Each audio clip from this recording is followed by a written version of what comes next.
안녕하세요. 멜랜드에서 사업하고 있는 크리스틴 박입니다.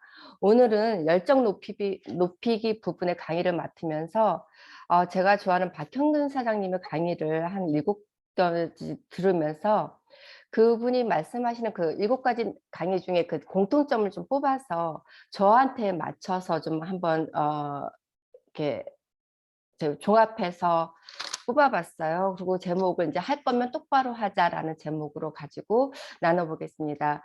오늘 저기 이복희 사장님께서 저와 이렇게 많이 이렇게 중복되는 부분이 많아요. 이렇게 사업 설명을 참 잘해주셔서 제가 거기에 조금만 더 애드해서 한번 해보도록 하겠습니다.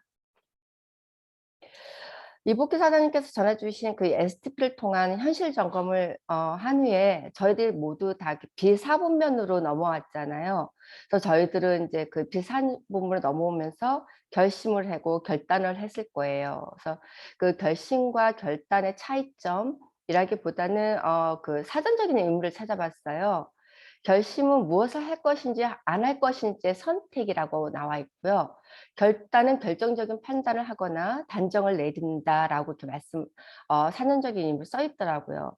제가 이렇게 생각해 봤을 때는 결심을 한 후에 확신을 가지고 행동하는 그것이 결단이라고 생각을 했어요. 그래서 결단을 하는 순간 우리의 성공은 시작이 되고 성장한다는 거, 성공을 향해서 성장한다는 거를 많이 느끼는 시간이었고요. 그리고 잠깐만. 그리고 저희들이 새로운 일을 시작할 때 좀 '잘할 수 있을까?' 이제 먼저 고민을 하잖아요. 그래서 그 모든 일을 할 때 '잘할 수 있을까?' 한다는 것은 시간 낭비예요. 그 에너지 낭비이고 하기 전에 무조건 해 보세요. Just do it. 해 봐야 알지 저희들이 잘할 수 있는지 없는지도 아는 것처럼. 그리고 서울도 갈 수 있는 방법을 알지만 내가 발을 떼지 않으면 서울에 갈 수 있는지 없는지 몰라요. 일단은 서울을 갈 수 있는 방법과 그리고 서울에 다녀온 사람들이 있기 때문에 우리 같은 경우는 우리 때 저희보다 일찍 시작한 사업자분들이 간 길이 있기 때문에 그 길을 따라서 시작만 한다면 시작이 반이라 했으니까 시작만 한다면 성공의 길에 갈 수 있는 어떤 시작점이 될 수 있을 거라 생각합니다. 그리고 시작할 때 절대 성공할 때까지는 포기는 없다라는 어떤 그런 결심을 가지고 시작했으면 좋겠어요. 누구나 그렇게 시작하지만 가다가 중간중간에 의심이라는 것도 생기고 또 돌아보게 되잖아요. 그러면서 좀 한 발짝 더 나가는데 조금 힘들 수도 있지만 어떤 그런 결심을 한다면 결심과 결단을 하고 간다면 뒤돌아볼지라도 그 뒤돌아보는 시간 낭비가 아니라 뒤돌아봤을 때 나의 어떤 잘못된 점을 잡아서 다시 고쳐 나가면서 나갈 수 있는 어떤 그런 시간이 될 거라고 생각합니다. 그리고 제가 좋아하는 그 말 중에 진인사 대천명이라는 거예요. 그러니까 이거는 이제 또 어떤 종교적으로 보면 모든 걸 하나님께 맡겨라 그러는데 저는 하나님께 맡기다 하나님께서 우리에게 주신 어떤 그 개인적인 달란트가 있고 우리들에게 주신 어떤 그 의무가 있어요. 그거는 적어도 최 최대한의 우리가 할 수 있는 그 노력은 해야 된다고 생각을 해서 진인사 대천명 저희들이 그 목표 기한까지 어떤 조바심보다는 평정심을 가지고 꾸준하게 일률적으로 우리 목표를 향해서 걸어가면 좋을 것 같고요. 그리고 이힐일비 이게 참 저한테는 많았어요. 아직도 있어요. 누군가가 누스킨이라는 거에 관심을 가져주면 막 에너지가 업되고 그리고 또 관심을 안 가져주면 나는 이 사람이 관심을 가질 것이라고 생각을 했는데 그 사람이 어떤 액션도 취하지 않고 관심도 가지지 않았을 때는 제 에너지가 이렇게 떨어지는 걸 많이 느꼈어요. 그래서 상황에 따라서 흔들리는 그 마음과 제사가 아니라 그 어떤 상황에도 나의 목표를 향해서 나갈 수 있는 그런 자세가 필요하다고 생각했고요. 그리고 자신의 성공을 내서 이렇게 믿으래요. 그러니까 그러니까 저 아닌 제3자가 당신은 할 수 있어라는 어떤 그 뭐죠?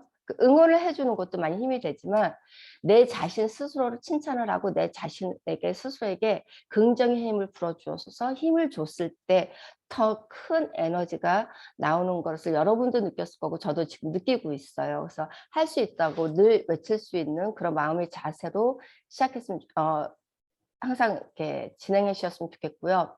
상식적인 대가를 지불을 결단하라고 이렇게 말씀하셨는데 그 뭐냐면 저희들이 이제 사업자로서 해야 될 기본적인 일들이 있잖아요. 근데 그런 기본적인 일도 하지 않으면서 그냥 왜 감나무 밑에서 입 벌리고 있는 어떤 그런 모습들이 아니었나 이제 생각을 하게 되더라고요. 그래서 이제 초등학생들도 기본적으로 5시간 이상의 어떤 시간을 투자해서 학교를 가고 공부를 하거든요. 저희들이 사업가라고 하면서 그 5시간의 시간도 투자를 안 하는 거예요. 하루에.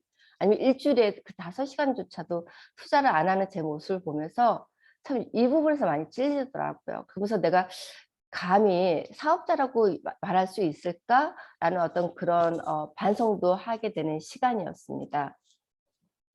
그리고 이제 멀리 봐라. 이거는 저희들이 뭐랄까 알고 있는 거예요. 제품도 알리고 하지만 제품을 파는 게 아니라 팔려 나가는 시스템을 구축해서 그 사업의 기회를 전달하라는 걸 알지만 당장 그 사업의 기회를 전달하는 것보다는 제품이 나가는 게 저희 눈에 보이기 때문에 그리고 피부로 느끼기 때문에 제품 판매하는 데만 더 집중할 때가 참 많더라고요. 근데 이제 특히 신제품이 나왔을 때 어떤 그 신제품의 어떤 그 뭐 몇 세트를 판매하겠다라는 목표도 중요하지만 그 신제품 몇 세트 팔려 나가는 그 구조만에 포커스하기보다는 나 혼자 20세트를 하는 것이 아니라 나와 같이 5개를 유통할 수 있는 4명의 사람을 찾는 거, 5명, 6명의 사람 찾는 게 저희들의 일이기 때문에 판매가 아닌 그 이제 제가 예를 들어서 이제 에질락 부스터가 이제 곧 나올 텐데 그 부스트 에너지로 리크루팅에 초점을 뒀으면 좋겠어요. 그러니까 저희가 이제 늘 저희가 하는 말이 판매하는 사업이 아니다라고 하지만 일단은 저희가 써야 하고 또 판매를 해야 하기 때문에 그냥 저희들이 그 어떤 제품의 하나하나 판매한 것이 아니라 그 제품을 통한 사업이 이루어지는 그 어떤 그러니까 팔려나가는 시스템을 파는 그리고 나를 파는 나의 열정을 파는 어떤 그런 마인드로 임해줬으면 좋겠고요. 그리고 저희가 위기는 기회다라는 말 많이 듣죠. 근데 사람들이 그 위기가 맞았을 때 제일 드는 의식이 그걸 극복한다기보다는 그 극복하기 전에 어떤 숨으려고 많이 해요. 그래서 어려움과 고난은 포기의 이유가 아닌 극복의 대상이라고 해요. 그리고 또 그 제일 이게 뭐 책임감 없는 말이라고 여겨질지 모르지만 이 또한 지나가리라는 그 말이 어떨 때는 큰 위로가 되더라고요. 왜 나에게만 이런 어려움이 있어? 왜 이렇게 나에게만 이런 관계에서 오는 어려움이 있어? 라고 울부짖기 전에 이 또한 어떤 내가 성장할 가는 과정이라고 생각을 하고 이 또한 지나가고 또 산 넘어 산을 넘게다 보면 또 더 큰 산을 만날지라도 그동안 내가 넘어왔던 산이 있기 때문에 넘어왔던 어떤 그 경험이 있기 때문에 더 자신 있게 스무스하게 넘어갈 수 있는 어떤 그런 경험을 통해서 배워가기 때문에 이 또한 지나가리라는 어떤 그런 마인드로 임했으면 좋겠고요. 그리고 저희들이 코로나를 통해서 이제 위기를 많이 맞았는데 코로나가 왔을 때 사람도 못 만나. 내가 이렇게 누군가 전해서 우리는 맨투맨, 페이스 투 페이스라고 전하는 어떤 그런 시스템 속에서 배워왔기 때문에 처음에 코로나 왔을 때 참 멘붕이 많이 왔었죠. 근데 그러한 코로나 그 위기의 상태 속에서도 누군가는 우리와 같이 잘해줘야 하지 않고 성공한 사람이 있었다는 거예요.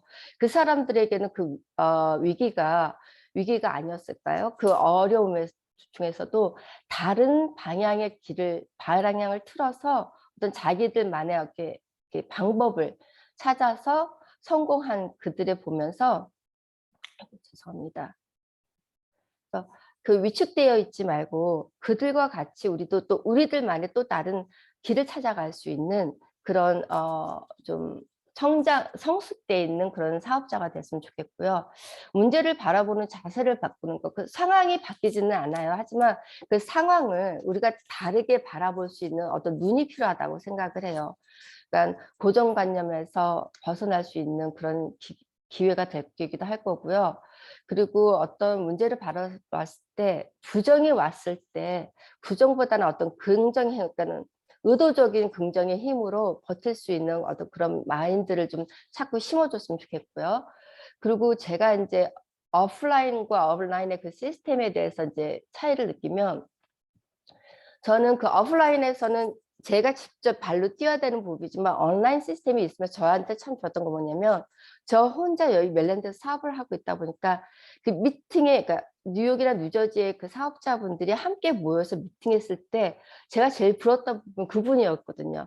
그 장소에 현장에 가 있을 수 없는 그게 너무 힘들었었는데, 이 온라인 시스템을 통해서 줌이라는 미팅이 생기면서 저에겐 참 큰 힘이 됐어요. 그러니까 늘 보고 싶은 사장님들을 일주일에 한 번씩 뵙고, 그리고 내가 그때 함께 할 수 없었던 부분을 이 줌을 통해서 함께 하면서 저에게 참 많은 그 에너지가 되고 힘이 됐었기 때문에, 저에게는 그 코로나가 위기도 있었지만 위기 속에 어떤 소중함도 느끼고 감사함도 느낄 수 있는 어떤 귀한 기회가 됐기 때문에, 앞으로 어떤 우리가 이제 코로나가 없어질지라도 지금의 어떤 시스템이 그대로 유지되지 않을까. 그래서 더 어쩌면 오프라인과 온라인을 같이 병행할 수 있는 어떤 더 좋은 기회가 될 거라고 생각을 했고요.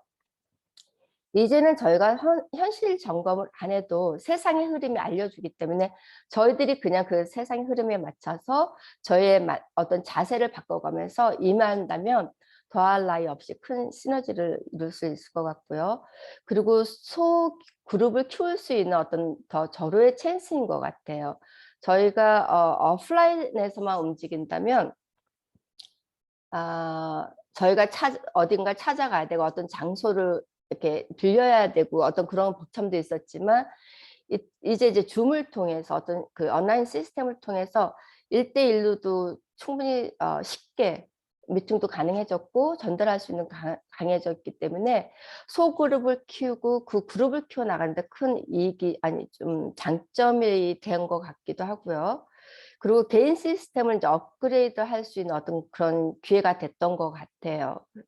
그리고 이제 스폰서와의 연결이 더 강화되고, 그리고 이제 저희들이 이제 어 뭐랄까 이제 그러니까 그 줌이 이렇게 활성화되지 않았을 때는 이렇게 연결하는 게 이렇게 뭘까, 좀 괜히 죄송한 마음, 이렇게 바쁘신데 내가 연결해서 될까 싶은 어떤 그런 마음도 있었는데, 줌이나 어떤 카톡에 익숙함이 됐다 보니까 좀 약간 이렇게 더 자연스러워졌다고 할까요? 그래서 그런 점이 더 좋았고요. 그래서 저희들에게 절대 위기는 어떤 우리에게 고난이 아니라 기회가 될 수 있다는 것을 요걸 통해서 알게 됐고요. 그리고 이제 개인과 이제 그룹 성장에 대해서 이제 포커스를 하게 되는데, 저희 개인의 성장이 있으면 그 그룹의 성장이 따라오기도 하고요. 그 그룹 성장을 위해서 저희들이 해야 할 것은 좋은 문화와 팀워크를 만들어라고 말씀하시더라고요. 그래서 그 팀워크를 만들어내기 위해서는 이제 변화를 해야 되는데, 저희 내적인 면과 외적인 면을 좀 변화하면서 팀워크에 일조할 수 있는 그런 시간이 되었으면 좋겠고요. 그리고 이런 팀을 통해서 문제 해결의 능력을 키워야 되기도 하고, 저희들이 혼자 살아가는 세상이 아니기 때문에 다 같이 살아가야 되는 그 어떤 공존해야 되는 어떤 시간이기 때문에 그 부딪히는 문제들이 많아요. 특히 이제 관계에서 오는 어려움들, 그런 것들을 어떤 나만의 고집이나 아집으로 하는 것이 아니라, 그리고 여기서 말하는 것처럼 나와 그 사람이 틀렸기 때문에 문제가 있는 게 아니라, 그 사람이 나와 다른 환경에서 다른 생각을 자라왔기 때문에 다름을 인정했을 땐 그게 큰 문제가 되지 않은 거를 그래서 보여주기도 했고요. 그를 통해서 저희가 이제 이기심이 아닌 이타심으로 배려하는 그 마음, 저는 그래서 저희 어떤 이런 뉴스킨의 어떤 그 문화가 참 좋은 것 같아요. 그래서 제가 부족한 저를 성장할 수 있는 그런 문화가 좋고 그런 문화를 더 널리 알리고 그런 문화 속에서 더 성장할 수 있는 저희 팀이 됐으면 좋겠어요. 그리고 제일 중요한 게 다양한 사람들 속에 있기 때문에 다양한 사람들을 수용할 수 있는 능력을 키운다면 더 훌륭한 팀 멤버가 되고 팀 리더가 되지 않을까 생각을 했습니다. 그리고 인제 제가 이렇게 저 하면서 저희가 명심해야 될 거 여러분들이 다 알 거예요. 저는 아직까지도 이걸 알면서 불구하고 제가 다 하려고 해요. 제가 모든 걸 다 컨트롤하려고 하고 제가 다 모든 발품을 팔아서 하려고 하는데 저의 개인이 100이 될 필요는 없고 저와 또 10 사람이 10 사람이 모여 100을 만드는 거. 그러니까 제가 다 그 100을 만들 필요도 없고 만들 수도 없죠. 그러니까 어떤 그런 데 시간을 낭비하지 말고 그 팀워크를 속에서 100을 만들 수 있는 어떤 그런 시너지를 만들어 갔으면 좋겠고요. 그리고 소비자 한 병을 만들어진다는 건 30 명을 만들 수 있는 것이고 한 명의 사업자를 리크루팅했다면 5 명도 가능하다는 뜻이래요. 그러니까 절대 '내가 한 명 갖고 되겠어.'라고 포기하지 마시고 '한 명 됐으니 30 명도 할 수 있다.'라는 자신감을 가지시길 바라고요. 그리고 나의 일대 4 명 내가 4 명은 만들 수 있으나 그룹 5천 명은 불가능하다고 생각하는 교만 덩어리라고 말씀하시더라고요. 내가 할 수 있으면 내 파트너들도 할 수 있음을 믿어 주시고 그리고 어 치 저기 권면해 주시고 밀어 주시는 어떤 그런 리더들이 됐으면 좋겠고요. 마지막으로 실패할 두려움에 과감히 도전하지 못한다면 난 성공할 이야기할 자격이 없대요. 자격 박탈이 되겠죠. 앞으로도 무엇으로도 성공할 수 없다는 거. 그러니까 실패가 쌓여 성공이 된다고 하잖아요. 그런 것처럼 실패를 두려워하지 마시고 도전할 수 있었으면 좋겠고요. 그리고 다 똑같지 않아요. 시작은 똑같을 수도 있지만 속도의 차이가 있을 수 있지만 진인사를 하다 보면 나 자신에 대한 믿음이 커질 수밖에 없고 그럼으로써 그 누스킨 사업으로 성공하는 우리가 모두 되기를 간절히 바라는 마음 그리고 어 말하는 마음으로 열심히 임해 주셨으면 감사하겠습니다. 저에게 한 소리였습니다. 감사합니다.